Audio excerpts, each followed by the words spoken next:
Здравствуйте, дорогие телезрители. В эфире программа «Неравнодушный разговор».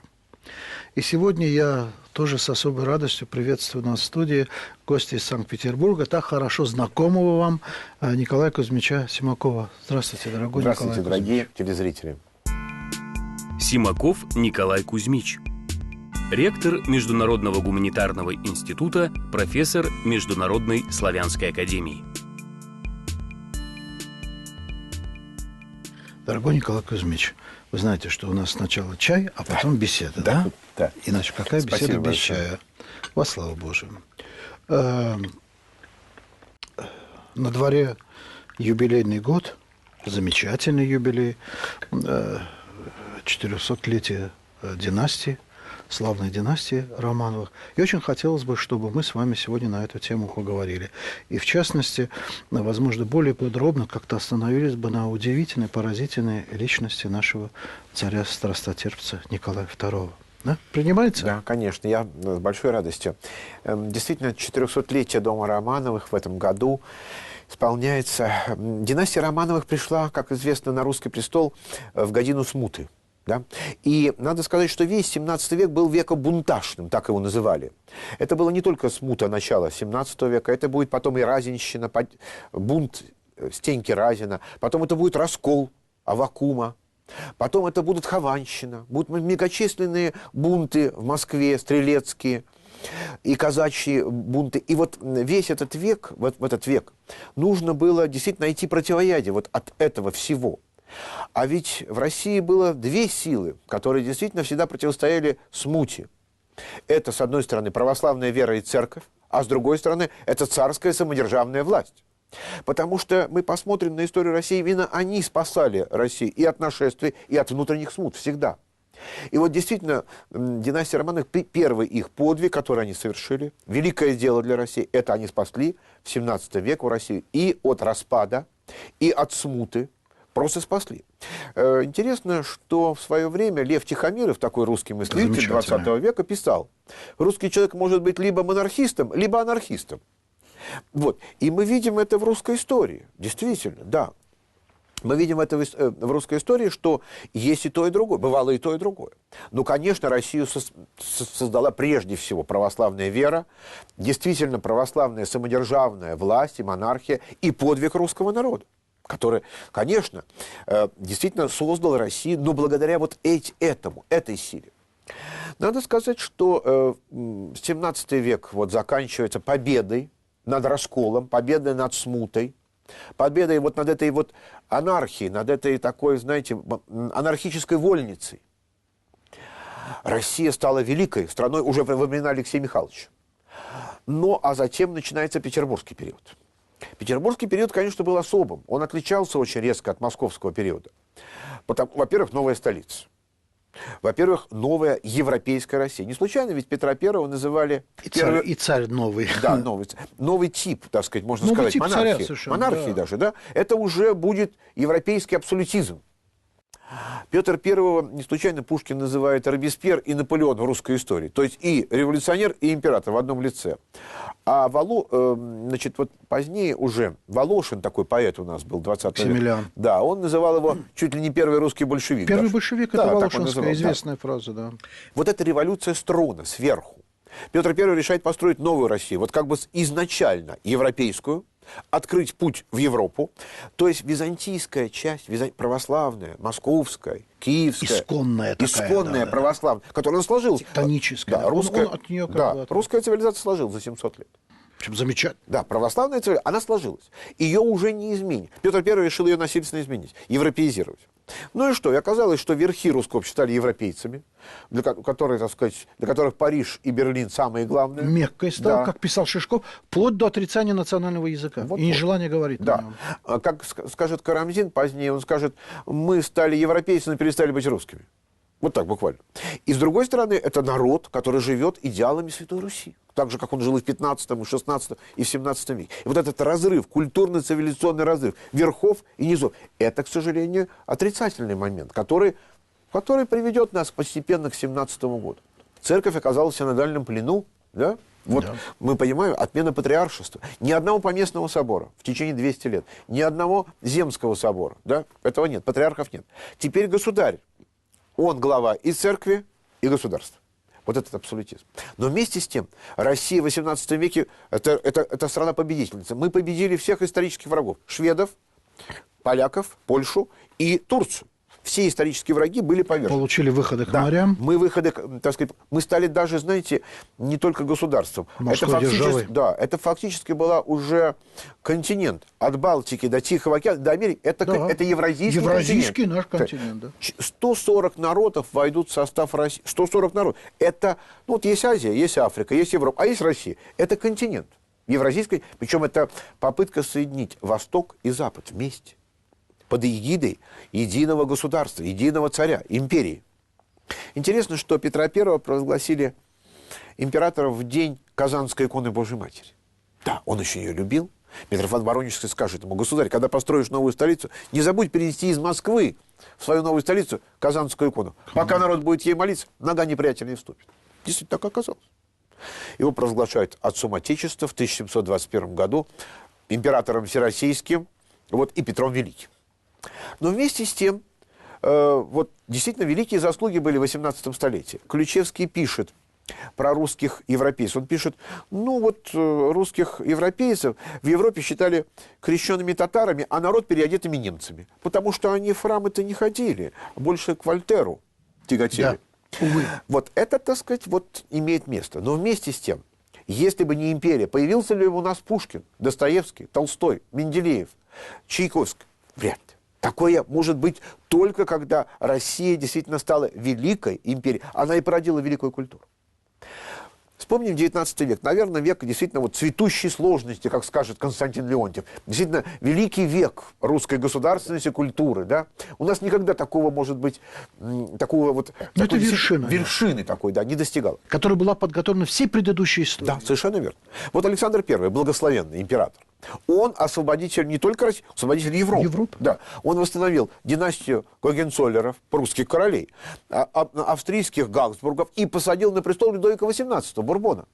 Он создал Священный Союз, первый Евросоюз, только христианский, монархов Европы, чтобы править по Евангелию. Это был первый европейский, действительно общеевропейский союз вместе с Россией.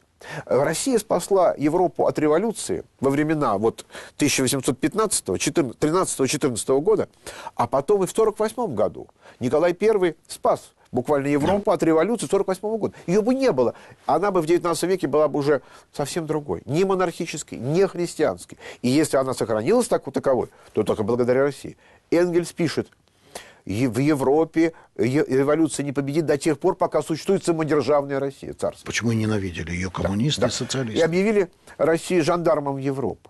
Николай Павлович. Но, с другой стороны, вспомним, что Россия спасала не только европейскую, вообще она спасла и христианскую цивилизацию. Пускай католическая, но все-таки христианскую цивилизацию. От свободы, равенства и братства, от французской безбожной революции и от наполеоновской тирании. Как функция вот эта миссия, это не функция, это миссия евангельской соли, вот да, это, да, которую говорит Христос. Да. Если соль перестанет быть соленой... Совершенно верно. Вспомним, что императора Александра III французы называют царь-миротворец. Блаженные миротворцы, ибо они сынами Божьими нарекутся. У нас такого не было ни у кого. Не, он себя назвал, да, люди назвали. Они построили ему там самый большой мост, самый красивый, мост, кстати, в Париже. Да, Александровский. Да. Ну, вот. Потому что он предотвратил войну Германии с Россией. То есть Германии и Франции, простите. Да. Извечные враги. Да. И он спас Европу от войны просто. Мы принесли мир в Европу. Так сказать, вот это наша была задача. С другой стороны, наша такая вот мессианская роль была еще освобождение наших братьев славян и на Балканах, и на Кавказе. Ну, кто спасал христианские народы Грузии и Армении, скажем, на Кавказе, да? Кто спасал болгар? Кто освободил? Болгар, румын, сербов и греков от турецко-османской. Конечно, русские войска. Конечно, Российская империя. Мы вообще ставили своей целью восточная политика. Великий восточный вопрос. Вспомним, что русские войска во времена Александра II в 1878 году стояли чуть ли не в 20-15 километров от Константинополя, от Царьграда. И генерал Скобелев вел войска. Турки сдавали, они проиграли войну. Англия вела эскадру в Мраморное море и угрожала нам войной. Александр II не хотел войны. Так что он освободитель не только христиан, вот Александр II, да, но и народа, Балкан. Балканы, вот болгары до сих пор очень любят ошибки, и вообще они вспоминают, они говорят, да, вы, Россия. Братушками называли. Да, братушки. А сербы говорят еще интереснее. Они говорят, нас без русских 2 грузовика, а с русскими 250 миллионов. На небе Бог, а на земле матушка Россия. Надо сказать, что это, конечно, миссия России. Миссия Российской империи. Вот в эпоху Романовых. Кроме того, вспомним, что православные миссии открываются в Иерусалиме. Николай Павлович открывает духовную миссию. Да? Она открывается в Китае, в Японии, в других странах. Мы несли православное просвещение, да, и культуру во все страны мира. Это наша была задача, мессианская такая роль, очень важная, апостольская, можно сказать. И вместе с тем, не хочется произносить вместе с тем, и вдруг такое вот страшное крушение, такая великая трагедия. Да. И великая трагедия царя и его семьи. Не было такого злодеяния в истории. Это верно. Действительно, 20 век отличается уж особыми злодеяниями. Но вот если мы вспоминаем судьбу последнего русского императора, святого царя, мученик, страстотерпца Николая II, то, конечно, оно какое-то даже вопиющее, просто к небу, что называется. Николай Александрович, не могу слышать, особенно из уст людей, которые почему-то называют себя православными, о том, что, ну, знаете, такая точка зрения бытует, увы и ах, что, дескать, ну, слабый царь.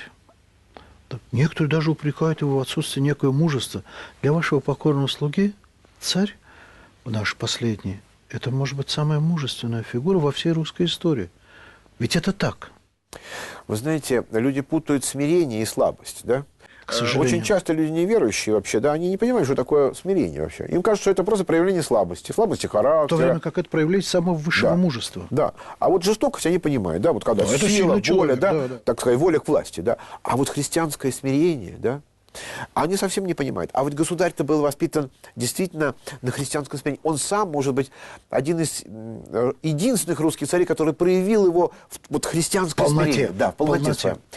И вот здесь хочется сказать о некой такой вот тайне его рождения даже. Да? Вот он родился ведь 6 мая 1868 года в Александровском дворце, в Царском селе, в день Иова Многострадального. Мы помним, Иов Многострадальный, ведь это был такой праведник ветхозаветный, которого дьявол оболгал и говорил, что вот он потому такой праведник, что ты ему так много дал. А Иов обладал действительно, он был богат, у него было много детей, жена. Вообще, так сказать, он был очень благочестивый и верующий. Да. Но вот дьявол сказал, что вот потому что ты много его дал и опекаешь. А вот отними-ка от него это все богатство. И он тебя проклянет. И он отвернется от тебя и проклянет, станет на путь богоборчества. О чем его потом друзья уже просили. Да, так. И вот действительно у него все пропадает. И здоровье, и дети, все. Он остается, он прокаженный. Его все обвиняют, потому что он тайный грешник. Поэтому, так сказать, он такое получил. Иначе зачем тебя наказывать? Да. Но он-то праведник, и он помнит. И когда даже жена ему говорит, похули имя Божие, он говорит, что ты говоришь, безумная женщина? Бог мне это дал, Господь взял, да светится имя Божие.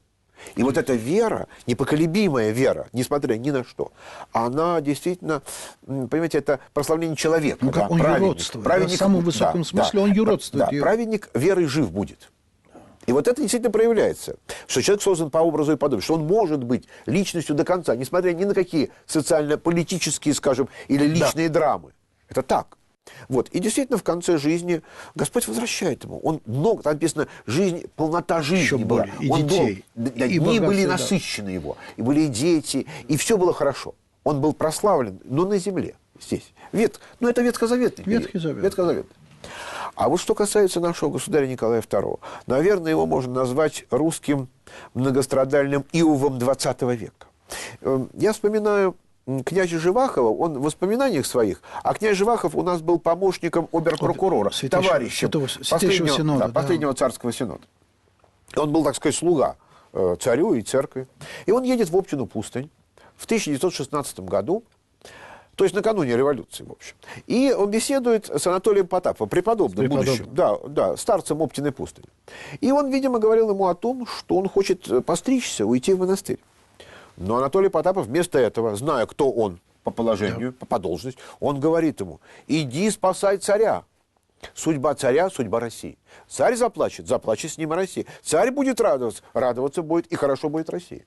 И вот действительно мы видим, что в судьбе России и судьбе нашего последнего императора, это сходится. Действительно, последний русский император стал действительно как Иов. От него было отнято царство, его оболгали, назвали кровавым, хотя он был ни в чем не виноват. Кроме того, что его оскорбляли, как только можно было вообще оскорбить человека. Кроме того, он был жесточайшим образом убит вместе со своей семьей. Так сказать, без всякого суда и следствия. Никогда такого в истории России не было. Да, злодеями. Вот. И вот это все вместе взятое, Господь даровал ему Царство Божие. Люди отказались от него здесь. Людям он был не нужен. И злодеев убили. Но Господь даровал ему Царство Божие. Но вот интересно, что он пошел на Голгофу. Государь ведь мог уехать. Да? Государь мог сказать, что да, он, так сказать, вот, ну, скажем, он не будет, вот, он отказывается и от веры, он мог... Нет, он не потерял веру. Более того, в последние 14 месяцев своей жизни, когда уже он был лишен царства, был в заточении, он сохранил... Анестезиатская семья уникальна. Она, наоборот, можно сказать, даже еще в большей степени стала верующей. Да? Они живут благочестивой, верующей жизнью, готовые пострадать за Россию. Он говорит, если нужна будет жертва России, я готов принести себя. Ведь он получил много извещений.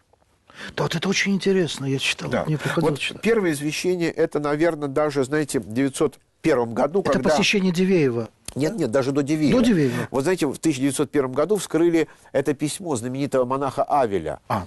Это такая история, когда при Павле I монах Авель, такой пророк, прозорливец, он сказал ему, что будет с Россией в будущем. Он точно сказал, когда скончается императрица Екатерина II, и что убьют Павла I. Закончил свою жизнь очень тяжело в тюрьме. Но вот это вот письмо пророчества было написано. И нужно было его вскрыть после смерти императора Павла I через 100 лет. Это был как раз 905 год. Вот. И тогда император, в этот день, написано утром, они были, так сказать, ну, как всегда, бодры. Но когда он прочитал это письмо, в Гатчине оно хранилось, в царском дворце, в Гатчинском, то он был очень мрачен и очень расстроен. В нем, видимо, говорилось о судьбах династии и России. Судьбы. И его личной, конечно, судьбы. Второе извещение он получает в Дивеево. Уже в Дивеево, да. От Паши Саровской. Да, вот действительно Паша Саровская, с одной стороны, Христа ради юродивая, она приглашает к себе только царя и царицу. По некоторым сведениям, они даже сидели на полу у нее. И она им рассказала все, что будет и с династией, и с ними лично, и с Россией. Она, по некоторым сведениям, императрица сказала, я вам не верю. Она сказала, ну, когда у тебя родится в следующем году, на следующий год, сын, да. Поверишь. Да. Кроме того, мы знаем, что в Дивеево император получил и письмо от самого преподобного Серафима Саровского. Это письмо передала вдова Мотовилова. Да. Оно было запечатано хлебом даже, вот горячим хлебом такой, знаете. Вот как бы письмо от святого, великого пасхального старца. Вот она получает, будущему святому мученику царю. И вот он получает, и когда он прочитал там, то он плакал. Там плакал, есть свидетельство, он плакал. Да. То есть, так сказать, вот это все он знал. И поэтому он часто говорил придворным и вообще людям, с которыми он общался, он говорил, у меня не будет успехов в этой жизни, на земле. На земле у меня не будет успехов. Он готовился к этому, он понимал, что это тот путь, который дается ему промыслом Богом за Россию, за спасение России. И действительно, вот в 18 году патриарх Тихон Белавин, когда начинается гонение на церковь, он благословляет всех идти на Голгофу. Он пишет, верным чадам Русской Православной Церкви, призываем вас вместе с нами пойти, если надо, и на Голгофу за спасение церкви и веры. И вот этого никто не отменял. И вот уже летом, в июле месяце, государыня и вся семья взошли на русскую Голгофу. А с ней зашли и весь русский народ, потому что мы же понимаем, что 20 век это действительно век русской Голгофы. Великих новомучеников и исповедников России, которых было так много, что мы даже не знаем, сколько их может быть. Да? Мы не знаем, десятки, сотни, может быть, даже миллион. Сонмы. Мы знаем, что там есть целая церковь, есть целая Россия, святая, действительно, Россия мучеников и исповедников. И, наверное, это наше последнее призвание, во всяком случае, призвание, которое нам указал и государь, и патриарх Тихон. А ведь царь и патриарх, они решают судьбе русского народа, они решающими. И народ православный пошел за ними на Голгофу. Это тоже очень важно. Соборно пошел. Я имею в виду православных христиан, которые совершили великий подвиг. И вот теперь мы каждый день поминаем их, вспоминаем, да, новомучеников и исповедников. В 20 веке, наверное, ни в одной стране мира не было ни таких жестоких гонений, ни таких исповедников и святых. А мученики первые идут, кстати, в Царство Божие. Вот это вот ранняя церковь так считала, что они прежде всего являются таким эталоном христианского подвига на земле. Потому что больше нет любви, кто положит душу свою за други своя. И вот интересно последнее завещание нашего императора Николая II русскому народу. Как известно, Ольга Николаевна, великая княжна, она передает это письмо. В письме она, вернее, пишет последнюю волю императора тем верным людям, которые остались вот верны ему.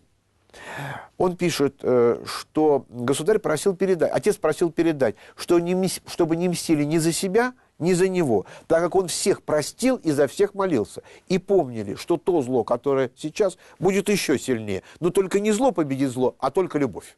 Да, к сожалению, русская монархия пала, а с ней пала и вся императорская Россия. Она сгорела в годы гражданской войны. Да, вот та вот императорская, петербургская Россия. Да? И с новой столицы стала Москва. Москва, патриаршая Москва. Москва – это столица русского православия. Вот я когда приезжаю, знаете, из Петербурга в Москву, мне кажется, я вернулся на родину. Знаете, у меня такое внутреннее такое именно ощущение, да?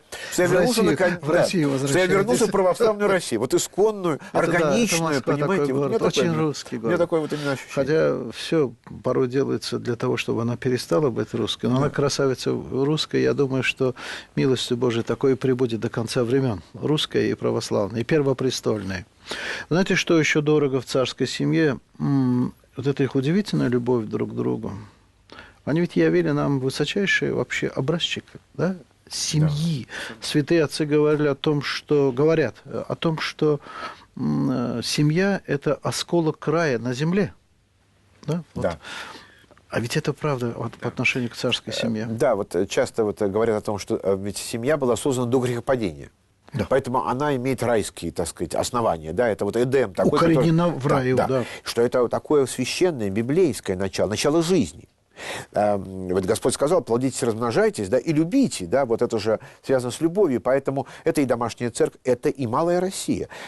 Семья государя – это малая Россия его, да, а какая у него была семья? Она была вся построена на любви. Мы же знаем переписку в 15 году, она опубликована между Николаем II и императрицей Александрой Федоровной. Когда почитаешь ее, ты видишь такое впечатление, как будто это, знаете, ну, люди только недавно встретились, так вот любят друг друга, с такой огромной нежностью относятся друг к другу. А ведь уже было более 20 лет их браку. И отношения между детьми и родителями. Это была действительно любовь какая-то, ну, и вот, знаете, иногда, когда вот читаешь и узнаешь об этом, то кажется, что это не петербургская уже семья и царская семья, а это московская семья эпохи Алексея Михайловича Тишайшего, понимаете? Только тогда вот люди любили так семью, да, не светскую жизнь даже, вообще. Нам кажется, неужели можно так каждый день друг друга любить и вот так изливать любовь друг на друга каждый божий день? Да, вот это... не по дням рождения, не по праздникам, да, не по особым датам, а просто каждую минуту так любить друг друга. Да. Это удивительно. Вот вы знаете, они действительно для нас являются такой святой вот царской семьей. Да? У нас никогда не прославляли царя. Святость здесь началась. Да, именно здесь, да. Именно здесь. Здесь они фактически уже вступили в Царство Божие. Потому что те, кто любит и действительно любят и живут этой любовью, они уже вошли в Царство Божие в известном смысле. И знаете еще что очень важно? Вот у нас был Петр и Феврония покровителями брака, а теперь ведь они являются покровителями брака и семьи в России. Наравне с Петром и Февронием. Да. И как слышу, я вот еще о чем хотел бы, чтобы мы порассуждали и пригласили бы к этому нашим рассуждениям наших дорогих телезрителей. Каждый правитель в любой стране, отдельно взятый, он ведь определяет атмосферу, климат, духовное содержание, наполнение, да, вот в период своего правления. Даже возьмем наш сравнительно непродолжительный, там, 70-летний, с точки зрения истории, советский период, несколько правителей, как меняется, да, резко эпоха, тектонические сдвиги происходят. Какие удивительные события происходили в культурной, духовной жизни России в период правления последнего царя, 23 года. Да. Да, вот я хотел, чтобы мы об этом тоже... Ведь это Да. такие вещи не случайные. Это верно. Вы знаете, действительно такая просто какая-то новая культурная жизнь начинается, да? Ну, хотя бы римский... Взрыв такой Да, вот вот просто. музыка, римский Корсаков появляется, да? О невидимом граде Китеже и Деве Февронии он пишет, да? Вот такие вот, да, вещи. Кроме того, значит, ну, вспомним, например, архитектуру. Да? Это Спас на Крови. Вот государь Вот лично открывает этот замечательный Петербурге. храм. Да. Вот он смотрится в Петербурге как московский храм. Вот храм, знаете, такого 17 века. Он вообще Очень символ. русский. Я всегда показываю и говорю, вот это и есть Россия. Вот она действительно, потому что здесь она больше всего выражена. Да? Это Не вот... Исааки, да, Нет, простите нет, мне, нет, да? конечно, Ну, да. конечно. Это европейский. Хотя почему-то там я все-таки буду Санкт-Петербург, если не возражаешь, именовать так, как царь велел его именовать с 14 года, Петроградом, Да, конечно, по-русски. Петроград, да, Да? конечно. Вот все-таки не Исааки для меня эмблема, а вот храм на Крови. Несомненно, Да. Спас на Крови действительно хорошо, что теперь там начинается каждое воскресенье теперь литургия. Митрополит стал настоятелем. Слава Богу. И там служатся панихиды на месте злодейского покушения на государя-императора Александра II. Ведь там остались пятна крови на брусчатке, где он пролил кровь. И почему и возник этот храм? Храм-то Воскресения Христова, ведь его смертельно ранили, знаете, в первое воскресенье Великого Поста, в день торжества православия. Понимаете? И 3 императора, то есть были вместе. Когда он умирал в Зимнем дворце в этот день, то рядом стоял внук, будущий Николай II, и его сын Александр III. Они все были вместе. И государь открывает этот храм, освящает его в 1907 году. Вот такой стиль. Воснецов, Нестеров. Они же... Какие художники, да? Да. Кроме того, вспомним, что и в Кронштадте государь открывает на открытии храма освящение в 1913 году, в день 300-летия, в праздник 300-летия дома Романовых, он открывает большой, огромный храм святителя Николая, покровителя всех моряков в Кронштадте. Вы знаете, он был построен в подражании Святой Софии Константинопольской. Вот сейчас его отреставрировали, 400 реставраторов работало. И да, и вы знаете, когда входишь, то есть действительно вот, ну просто хочется ахнуть, сказать, это вот ты входишь в Византию VI века. Понимаете? Только в такой еще в русской, значит, вот стилистике. Вы знаете, это просто небо на земле. Вот действительно, вот именно такое впечатление. Просто я, знаете, как-то вышел оттуда и просто почувствовал, что я был на Пасхе. Вот у меня внутри, вот просто, ну, вот Пасха, вот как будто я побывал на Пасхе. Это действительно ощущение Царства Небесного. Как некогда сказали послы равноапостольным святому князю Владимиру. Да. Мы не знаем, где мы были. Да. Да. На небе или на земле. Вот именно такое ощущение. Вот я советую всем посетить его вот в этот год, знаете, потому что это действительно связано с императором непосредственно. Это он этого хотел, прежде всего. И он освещал. Вся августейшая семья присутствовала при этом. Есть фотографии. Потом его совершенно разрушили. Превратили в кинотеатр Максима Горького. Все надписи моряков разбили, выбросили. Сейчас все восстановлено. И вы знаете, и вот его восстановление, когда входишь, думаешь, да, у России есть будущее. Это происходит. Потому что, ну, трудно себе представить, что можно восстановить такой собор в том величии, в каком он был. Только теперь он еще лучше, говорят, стал, потому что теперь вместо Иоанна Рыльского святой праведный Иоанн Кронштадтский. Теперь один из пределов в честь святого праведного Иоанна Кронштадтского. Вот этого, так сказать, пастыря Кронштадтского, всероссийского батюшка, как его называют. Да. Я сейчас задам вам вопрос. Если он вам покажется сложным, да не то, что сложным, или вам трудно будет на него ответить, по каким, вы вправе на него не ответить, но я его задам. Хорошо. Я читал о том, что когда вот в год празднования 300-летия династии Романовых, вы знаете, государь наш путешествовал на поезде, ездил по России, и он выходил куда-то, никто ничего не репетировал. Люди, когда встречали его, они опускались на колени. Вот просто как... Это было такое движение сердца самого человеческого.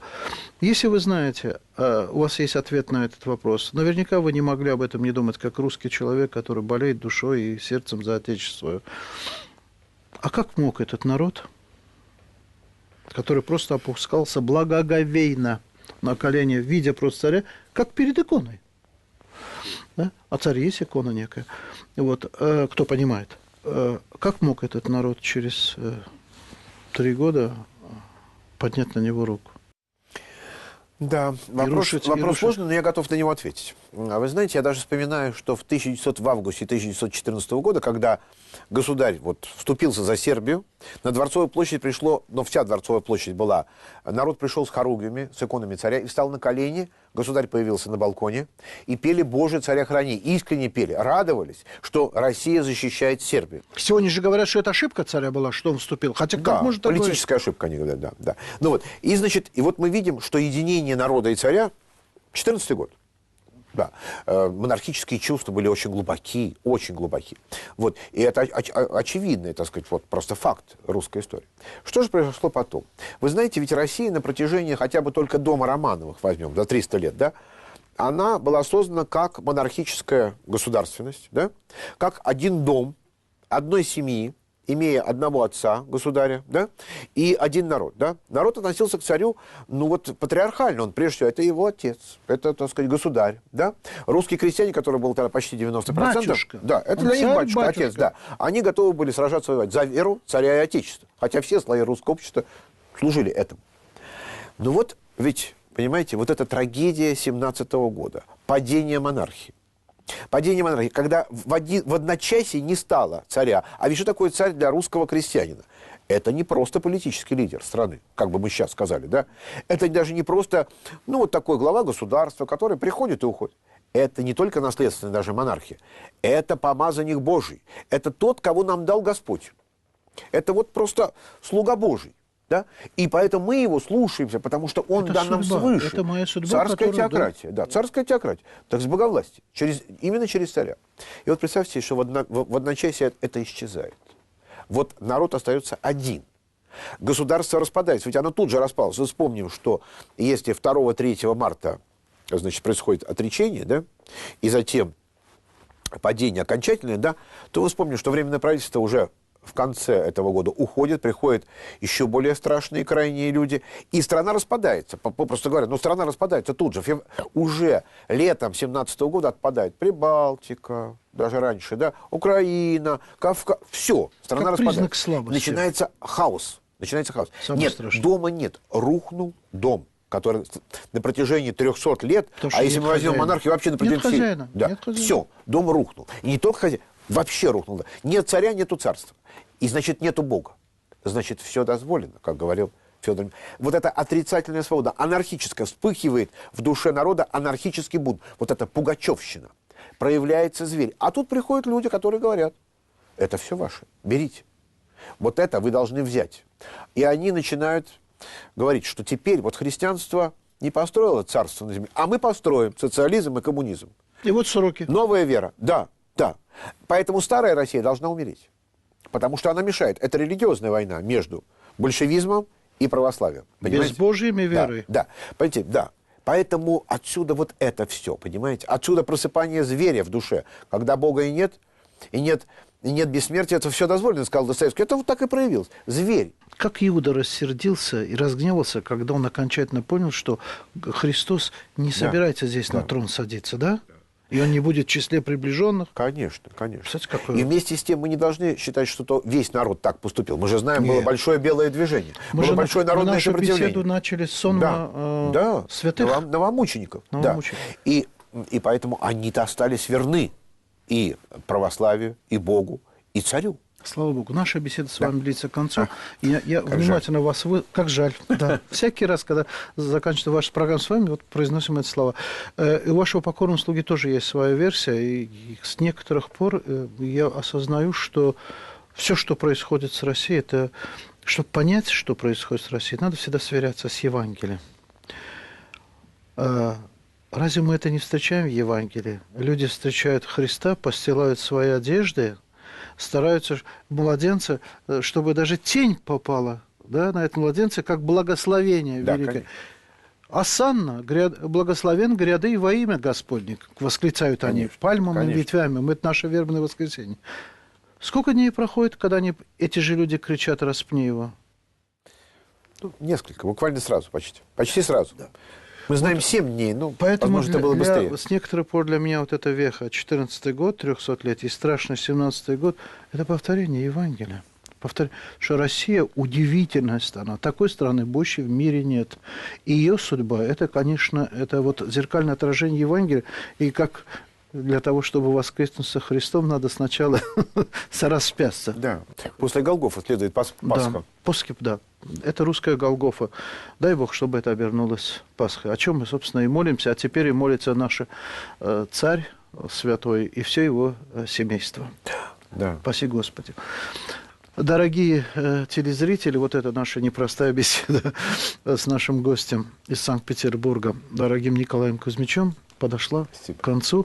Мне только остается в очередной раз пожелать здравия нашему гостю, спасения, чего, собственно, всем вам мы вдвоем и желаем. До свидания. До свидания.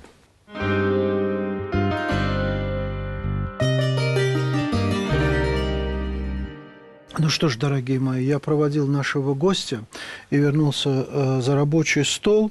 Так уж повелось, что вот окончание наших программ, оно как-то всегда перекликается с тем, о чем шла собственная беседа. И сегодня мы не будем делать исключения. Дело в том, что когда вспоминают царя, нашего последнего различного деяния, среди которых было также и введение сухого закона, то и современники его подвергали эту его волю критике, и это приходится слышать такие же оценки и сегодня. Вы знаете, когда ты умозрительно об этом рассуждаешь, некоторые доводы даже кажутся более-менее основательными, но только не тогда, когда сталкиваешься с человеческим горем, как раз вот с этой бедой, которая в нашем Отечестве есть, увы.